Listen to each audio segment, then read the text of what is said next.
इसमें special cell ने initially 4 लोगों को अरेस्ट किया, जिसमें योगेश टुंडा था, उसके साथी दीपक, जिसको तीतर बोलते हैं, दीपक डबास वो था, एक रियाज खान था और चौथा इनके साथ राजेश भवानिया था। तफ्तीश के दौरान 2 लोगों के रोल का और पता चला था, जिसमें एक विजय चवन्नी करके था और छठा उसके साथ अताउल रहमान था। जो चवन्नी था, इसने सीसीटीवी कैमरा के आगे चद्दर लटकाने की कोशिश की थी कि ये इंसिडेंट सीसीटीवी कैमरा में कैद ना हो, और जो अताउल रहमान था उसको इन्होंने जो चाकू से स्टैबिंग करी थी वो उसको दे दिए थे, उसने उनको डिस्पोज कर दिया था। सर, किस तरह से इन्होंने क्योंकि अभी तक पुलिस रिमांड में थे ये लोग, क्या बताया इन लोगों ने और क्या गैंगवार का जो सामने आया था उसके बारे में थोड़ा सा डिटेल। गैंगवार में ये था कि गोगी के मरने के बाद इनका मेन टारगेट टिल्लू था ही, और दोनों जो दीपक तीतर हैं और योगेश टुंडा है, इन पे भी पहले स्टैबिंग हो चुकी है जेल या जेल प्रोडक्शन के दौरान खर्जे में। तो तीतर के तो 2 बार स्टैबिंग हुई है, तो उसके लिए इनको ये था कि टिल्लू या टिल्लू के आदमियों ने ये स्टैबिंग करवाई है, और इनको एक पुराना ग्रज भी था, प्लस इनका जो गैंग लीडर था जितेंद्र गोगी, उसको मरवाने में भी इनको पूरा वो था कि टिल्लू के शूटर थे और टिल्लू ने उसको मरवाया। टुंडा उसके साथ पड़ा था, पुराना जानता था, दूर रिश्तेदारी में भी था उसके साथ। तो जब ये 22 को मंडोली से आया तो तभी से इन्होंने प्लान कर लिया था, क्योंकि ये नीचे वाले सेल में था, ये ऊपर थे, और जो रेलिंग थी वो काफ़ी बहुत ज़्यादा स्ट्रांग नहीं थी। और जो इनके साथ तीसरा रियाज खान है, उसने पहले भी एक बार जेल में ऐसे सलाखें तोड़ी हुई हैं पुराने इंसिडेंट में। वो जिस कम्युनिटी को बिलोंग करता है वो डेंटिंग पेंटिंग का काम करते हैं, तो उसको लोहे के काम की काफ़ी महारत थी। तो उसने गीला कपड़ा करके चद्दर में क्योंकि चद्दर जब स्ट्रेंथ कपड़ा गीला हो जाए, नॉट उसको बन जाए, तो इन्होंने एक वाइपर था, वाइपर की रॉड तोड़ ली थी, तो उसको जैक की तरह इन्होंने चद्दर में जैसे चद्दर का एक तरीके से जैक बना लिया।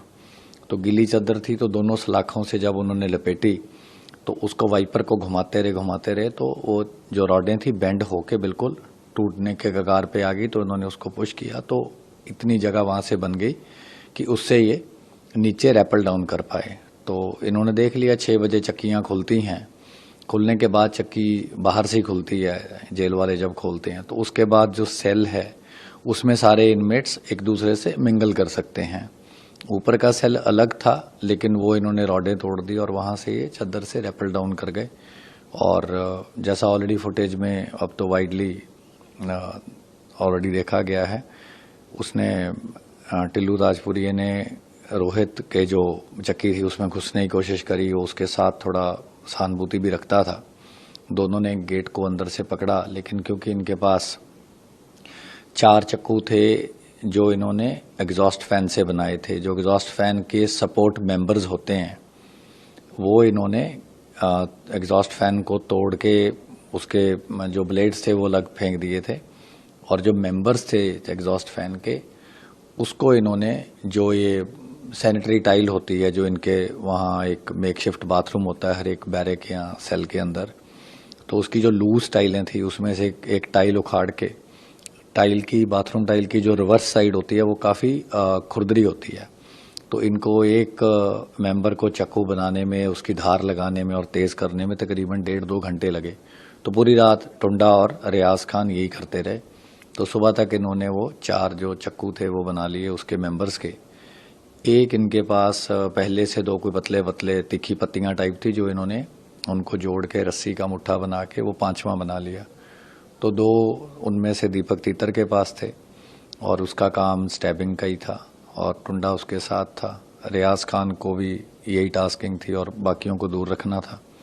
भवानिया एंड में उतरा, तो उसका भी मेन काम यही था कि बाकी इनमेट्स इसमें ना आए। तो सर, क्या ये प्लान किया और उसके बाद पूरी इसको वारदात अंजाम दिया? अभी तक की इन्वेस्टिगेशन में हम ये कुछ भी अभी रूल, अभी जो मैं आपको बता रहा हूँ ये चीज़ें हैं जो कि स्टैब्लिश हो गई हैं। अभी क्या बाहर से कॉल हुई नहीं हुई और कौन गैंग के मेंबर इसमें शामिल थे, किसको इस चीज़ का पता था, ये चीज़ें अभी इन्वेस्टिगेशन की स्टेज पे हैं। और सर, क्योंकि जेल के अंदर वारदात को अंजाम दिया, क्या अभी तक इन्वेस्टिगेशन में किसी प्रशासनिक पर्सन का कोई रोल आया है या फिर अभी रूल आउट नहीं किया इन्वेस्टिगेशन? अभी सारी इन्वेस्टिगेशन अभी तो बाकी है। ये तो जो बेसिक स्टेप्स हैं मैं जो अभी तक हम इस्टेब्लिश कर पाए हैं वही आपसे शेयर कर रहे हैं। सर, क्योंकि आप स्पेशल सेल ने सबसे ज्यादा गैंग्स पे काम किया है और अब गैंगवार अब बढ़ी हुई है कि आपस में जिस तरह से एक के बाद एक मर्डर हो रहे हैं, तो किस तरह से आप पूरे इस गिरोह को देखकर क्या कदम उठाए जा रहे हैं आप लोगों की तरफ से भी, वो थोड़ा सा। देखो, जेल अथॉरिटीज़ को भी पता है सारे गैंग्स का, वो भी मतलब ये कोई बहुत ज़्यादा सीक्रेट नहीं है। थोड़ी बहुत इनकी एफिलिएशंस चेंज होती रहती हैं time to time. Already regularly जो भी कोई इनपुट हमारे मद्देनज़र आती है तो हम वो शेयर करते हैं। इसके अलावा जेल भी अपनी बेसिक प्रिकॉशन लेती है। उनको पता है कौन सा जो गैंग मेंबर है किस गैंग से एफिलिएशन रखता है या इनकी किस ग्रेविटी की रेवलरी है, तो वो खुद सेग्रीगेट करने की कोशिश करते हैं। लेकिन इस मामले में तो पूरा पूरी अभी तक हाँ, मतलब आप डेफिनेटली अभी हम कुछ इन्वेस्टिगेशन के मद्देनज़र तो नहीं बोल सकते, लेकिन अभी अगर जेल